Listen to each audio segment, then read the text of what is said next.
Hey everyone, welcome to another installment of Fast and Loose Watercolor, the 2.0 series. Let's jump right in. Fabriano, 140-pound studio. I've just sprayed it down with my continuous spray, and we're going to go right in here. I got my test paper on top so I can just kind of make sure colors are what I want them to be. Something I recommend, keep a piece of paper next to you. Don't just totally rely on your palette or tray to mix your paints in. And we'll jump right in here, kind of making this random pattern. Follow the paint, let the paint show you what it wants if you're painting from imagination, and just start throwing paint on paper until you start to see a landscape. Always, I like to start with a sky or something that's going to set the tone. Sky is very important. Dancing around with a little cerulean blue and some little shades of indigo, the little Payne's gray. Whatever colors you decide to start with. If you like blue skies, go with a blue sky. If you want a little purple. I like to leave some white spots in here. And this one here, I'll go a little crazy. We'll make this a kind of a busy sky. Now, I keep these little spray bottles. If I don't make something, I want a little more yellow, and I don't want to touch it anymore with my brush, I can give it a spray. I can also give it a spray with my continuous spray bottle, and I want to do it in a way that I don't create too much in the way of runs. And some of that is how far away you hold the spray bottle, and, a lot of experimentation goes into this. So I'm just going to, now that I've done that and I've got a little excess moisture, I'm just going to tap in a little bit of my brush and just kind of pick up any of the little runs that are going on. While this is wet, and as long as it is wet, you can keep on working with your sky, but typically it has to be done within a very short amount of time, 3 or 4 minutes. I've showed you in other videos how to go back and tamper with the sky. Not the best idea, but it can be done. Going in with a little more purple on this side. Sort of a duality in the skies. You got kind of dual blue on one side, purple on the other. Something I've done before. Just to mix it up a little bit. Light in the center. And I'll just throw a little bit of that purple to the left side and give that a little bit of balance.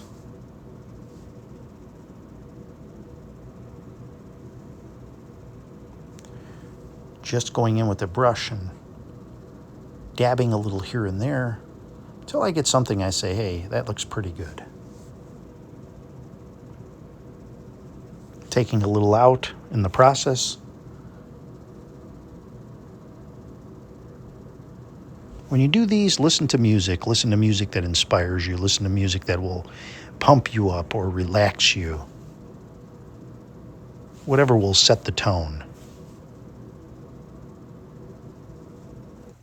Now that I have a sky that I'm reasonably happy with, I'll go in and I'll start doing a little bit of a foreground.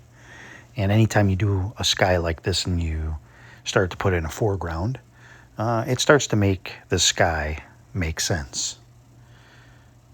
Now this one here, I'm going in with a little more abundance of water here and kind of winging it like I always do, but kind of carving out the landscape, carving out that foreground, thinking to myself, well, I'd like to put a little bit of water in here, opening up areas with the brush. So while it's wet, if you take your brush and it has no paint on it and it just has moisture on the brush, you can lift areas out. That gives you the opportunity to open areas and create areas of white, providing you're not using anything with a lot of stain in there, like a phthalo blue.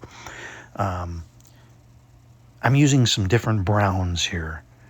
I've got, on my palette, I've got a burnt umber, I've got burnt sienna, and a Van Dyke brown. And I'm trying to create some mountains here. I think I want a little big. I always end up doing that scale-wise. I always end up making objects larger, and I always think to myself, I'd like to make them smaller so that I could have more of an epic landscape. But I always end up going back to that same scale again. It's just ingrained in my mind. And I think part of it is the size of the brush too. If you were using a smaller brush, you'd probably make smaller mountains. So it's just something you have to be aware of, your scale of objects. So there's what I was talking about, that sweep and taking away paint. But I like to look at this as sort of a carving, a sculpting of the area. You have zones that maybe you take out a little bit of paint, put in a little blue here, kind of let it run together, and it looks like you have little ponds or little areas of water. Don't be afraid to do that. Play. Get in there and play. That's the fun of creating things from your imagination, is you're not bound by a photo. If you're working with a photo, you're trying to duplicate that photo, and you shouldn't even be trying to do that. Don't try to duplicate a photo. Try to youify it. That means you artify, put your artistic spin on it. Unless you're being paid by someone to paint something, when you're going with a photo, unless you're going to show people the photo and your goal is to say, hey, look how exact I made this compared to the photo. If your goal isn't that, then it just has to be there for your inspiration. The photo simply has to be a guide. It has to be something to motivate you to paint and inspire you to paint a particular image. If at the end of the project or at the end of the piece, your painting looks completely different, but it's satisfying, then it served its purpose. You should be flexible and open to changing what you have there. You should be allowing for that breath of creation, that air, to be released onto your painting so that you create something unique. Either by color, if you're using a photo too, you're also going to be looking at the colors. You're going to be looking at, really the main thing to look at is tone, contrast. What was it that you liked about that photo that made you want to paint it to begin with? What was that one element that you looked at and said, what is it that I liked about this painting? What was the thing? That's probably the area you should focus on capturing, not trying to be identical. So I'm going over these mountains again. I want to make them a little stronger. Not particularly happy with the purple necessarily. I think I want to play the brown a little bit off the purple. So there's red in the brown. And I want a little bit more paint on there, a little darker in tones in there. And then I'll go ahead and I'll scrape off the mountains. Just looking for an effect. And that's a nice thing when you're painting wet like this. You can paint over something until you're happy with it. I'm taking my plastic card. I've talked about the plastic card in previous videos. Put enough paint on, don't scrape too hard, and make sure your plastic card has a very smooth edge on it.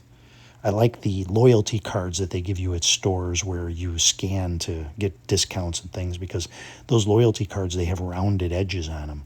When you take a credit card and you cut it in half, their edges become pointy. You can sand it down a little bit. If you have a little sandpaper, you rub it against like a wooden surface or something, you can make that a little smoother.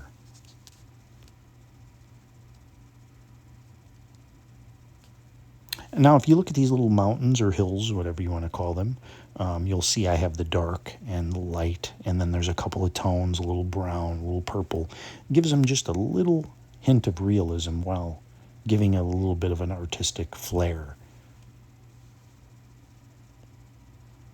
Now I'm also doing the same thing on the bottom. I'm just creating some rocks and just going in and creating little details, whatever I feel in the moment.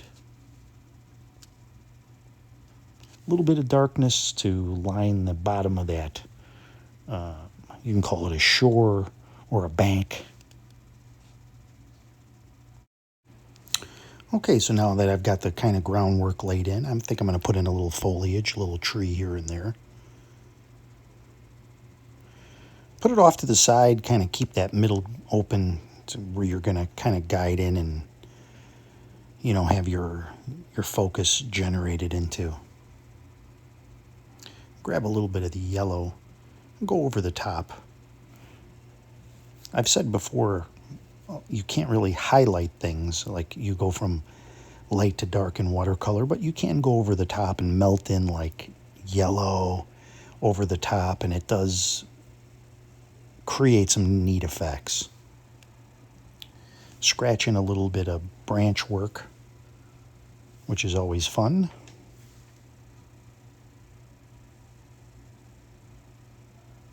And the tree doesn't always have to be green. It can have some yellow mixed in and even some fall colors if you like. Whatever you like.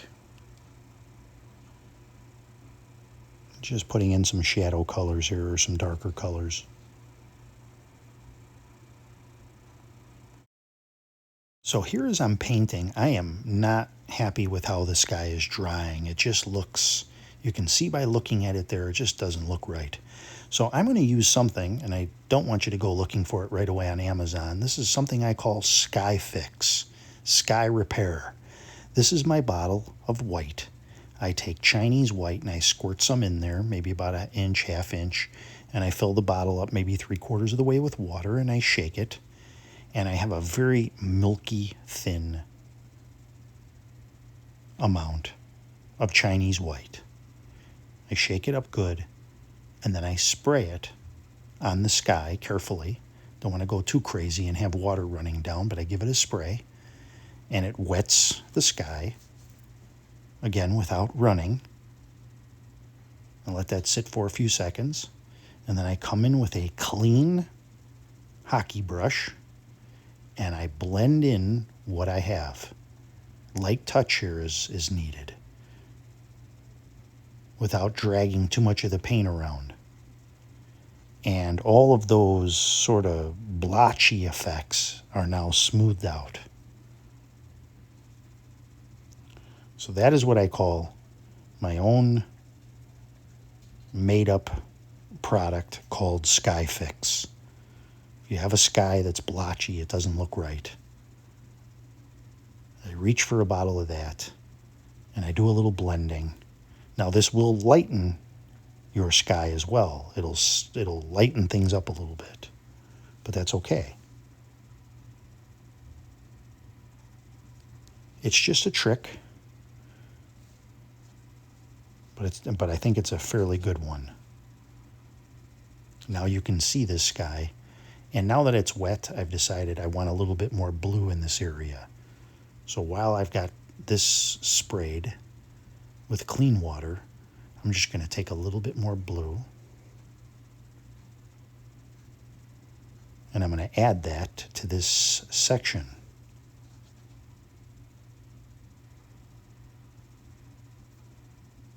And I've got the blue on one side, purple on the other, a little yin and yang effect.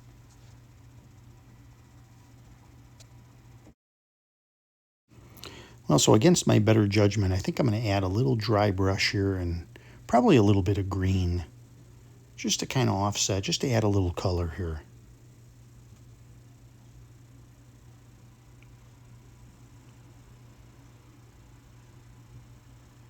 Play a little green against the yellow. Change the seasons, add a little bit more of the branch work.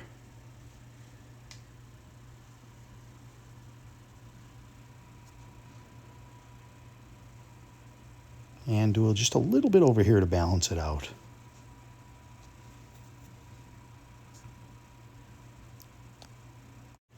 And then just to break that area up a little bit and have a little more detail, go ahead and take my plastic card and I'll scrape in a few little rocks. Add a little branch work. Just go around and put a little bit in here and there. Finish it up with a few little details, a few little darks. And that's it. And we have a finished painting.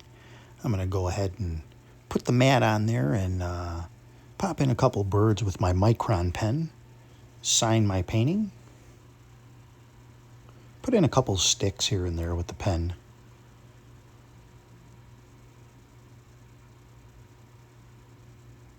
And that's it. I hope you enjoyed this one. I enjoyed painting it. I thank everyone for watching, comments, and all the support. Remember to check out my website. It's in the links below. Here it is in its final matte. See you next time.